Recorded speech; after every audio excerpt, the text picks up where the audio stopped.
Hi friends, today in our class we are going to study and understand about meaning of culture and characteristics of culture. Let's start our class. In general language, we speak of a person who eats the food at the proper place with a proper manner as a cultured individual.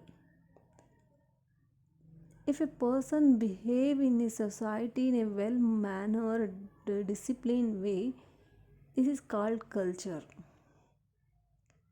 Whereas in sociology, culture includes peace or behavior, any attitude, values, or beliefs, any skill that human beings learn as a member of a human group.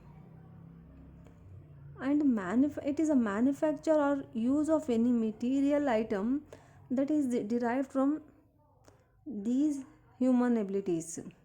The culture of a society is the way of life. Its members the collection of ideas, habits which they learn, they share, they transmit from generation to generation.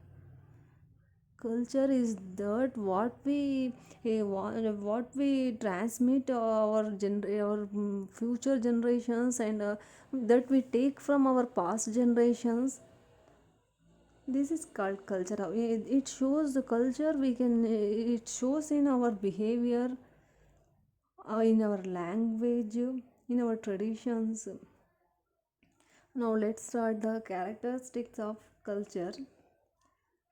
Culture is learned. It does not come of its own. The first characteristics of culture, it is learned. What we learn from our parents in from our family, it is not come its own. What our parents teach us this to behave in certain condition in society. This is culture. This is called culture.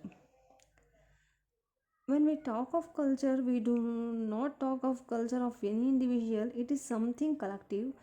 It includes the expectations of a group as a whole. It is rightly said that what is included in culture is not all attainable.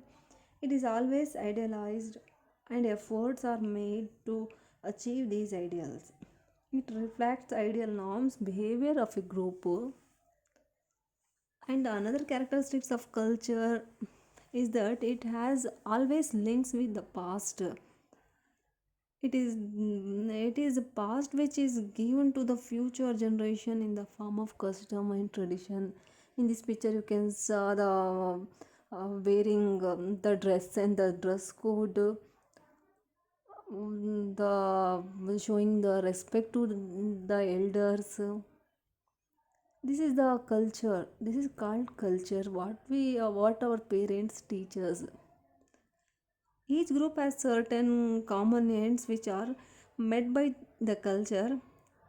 In it thus meets ethical and social needs of a group as a whole. Various parts of culture are closely linked and integrated with each other. Culture is thus not a disintegrated whole. Not only this, but any element which gets introduced and accepted by the culture also gets integrated. Culture is usually passed on with the help of language. These are the characteristics of culture. In simple language, we can understand culture is the reflects of what we learn, what our parents, our family, our community teaches. Thanks for listening.